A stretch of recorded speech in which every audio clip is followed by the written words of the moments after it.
बीते कुछ दिनों से देश में एक मूवी पर हंगामा है, Udaipur files, Kanhaiya Lal Taylor murder. एक तरफ लोग कह रहे हैं कि ये मूवी कम्युनल वेनम फैलाती है, दूसरी तरफ मेकर्स बोल रहे हैं कि ये सिर्फ रियल इंसिडेंट पर बेस्ड एक आर्टिस्टिक वर्क है।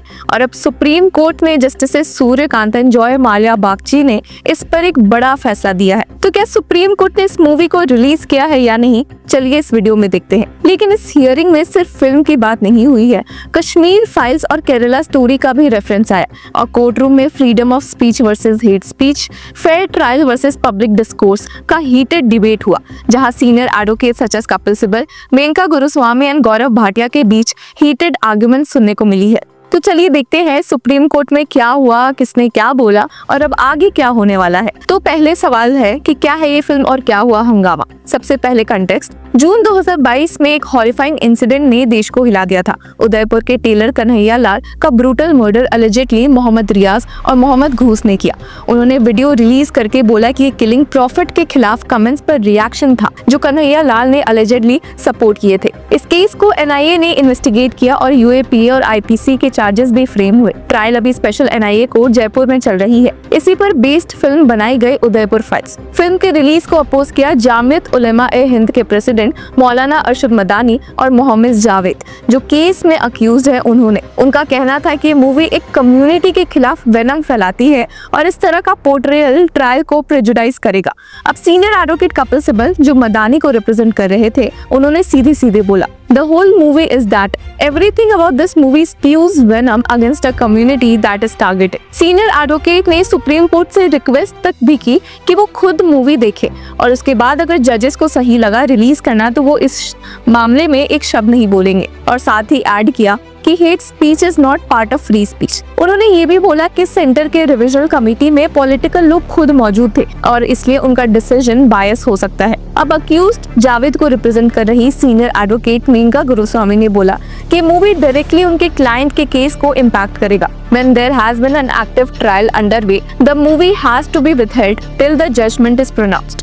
The producer says it is crime specific. It is a crime that I am accused of. It will be released in 1800 movie halls. उनका कहना था कि right to fair trial compromise हो जाएगा अगर movie अभी release होती है। अब बेंच पर बैठे justice Suryakant and Joy Mallya Bagchi ने हियरिंग के दौरान कुछ इंटरेस्टिंग रिमार्क्स दिए। जब सीनियर एडवोकेट मेनका गुरुस्वामी ने बोला कि जजेस पर पब्लिक ओपिनियन से अफेक्ट करता है, तो जस्टिस सूर्यकांत ने कहा, Dr. Menka, don't underestimate our judicial officers. We will not be able to hold court a single day if we are affected by comments made against us. It is a part of judicial training. A judicial officer is duty bound that he has to decide the case strictly based on the evidence available. और अब दूसरी तरफ movie के producers जानी Firefox media private limited को represent करते हुए senior advocate Gaurav Bhatia ने कोर्ट में बोला कि अब रिलीज को और डिले मत करो। उन्होंने कहा कि the law states that CBFC gave me certificate valid in law. Committee held in my favor. Javed is not even one of the persons mentioned in the movie. He has given a false affidavit before the Supreme Court. Some radical elements go to the extent of murdering a person for expressing his rights. That's what the movie portrays. अब hearing के दौरान Kashmir files और Kerala story का भी reference आया। Movie के supporters ने supreme court bench को बताया कि did any incident happen after Kashmir files? Was any Muslim targeted? Were Kashmiri Muslims targeted? Mister Madani should understand the law. Social fabric of country was not harmed after 26/11, after actual incident of Udaipur, after Kashmir files, after Kerala story. Their vilification theory is a figment of imagination, making mountain out of a mole. यानी उनका कहना था कि पहले भी ऐसी films आई है लेकिन देश का सोशल फैब्रिक डिस्टर्ब नहीं हुआ है।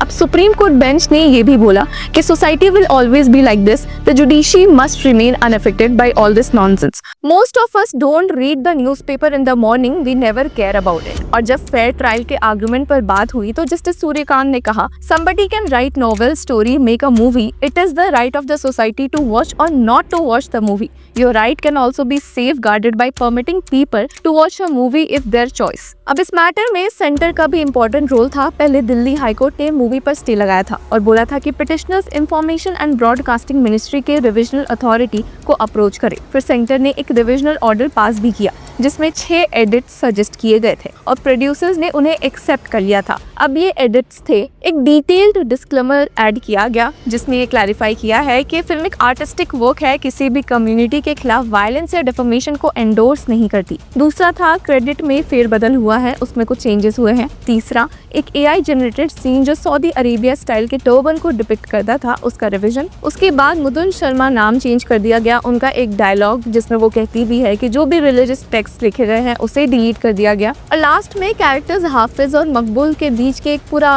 एक पूरी कन्वर्सेशन रिमूव कर दी गई। अब सुप्रीम कोर्ट ने अपने ऑर्डर में क्लियर किया है, we have not expressed anything on the merits of the matter, और बोला है कि अब दिल्ली हाईकोर्ट इस मैटर को डिसाइड करेगी। साथ ही हाईकोर्ट से रिक्वेस्ट की गई है कि मंडे जुलाई 28 को ही इस केस की प्रीलिमिनरी हियरिंग करे। मतलब अब हाईकोर्ट डिसाइड करेगी कि ये फिल्म रिलीज होगी या नहीं। A writ petition filed by Javed, a special leave petition filed by the makers of the movie against Delhi high court stay order its release. And third, a petition filed by one Satish Kumar Agarwal against the Delhi high court stay order. अब इस case की background और timeline का एक quick recap लेते हैं। जुलाई 10 Delhi high court ने movie release पर स्टे लगाया। जुलाई 14 प्रोड्यूसर्स ने सुप्रीम कोर्ट अप्रोच किया। जुलाई 16 सुप्रीम कोर्ट ने सेंटर के डिविजनल ऑर्डर का वेट किया। जुलाई 21 सेंटर ने 6 एडिट्स के साथ फिल्म अप्रूव की। जुलाई 25 सुप्रीम कोर्ट ने अब बोला कि दिल्ली हाईकोर्ट जा। बट यहाँ पर बिग पिक्चर क्या है और ये मैटर इतना इंपॉर्टेंट क्या है? तो इस केस में 2 इश्यूज टकरा रहे हैं, freedom of speech versus hate speech. क्या ये फिल्म आर्टिस्टिक फ्रीडम के अंडर आती है या हेट स्पीच के जोन में जाती है? दूसरा, fair trial versus public discourse. जब एक एक्टिव ट्रायल चल रहा है तो क्या ऐसी मूवीज का रिलीज होना सही है? साथ ही सीनियर एडवोकेट कपिल सिब्बल ने ये पॉइंट उठाया कि कमेटी में पॉलिटिकल मेंबर्स थे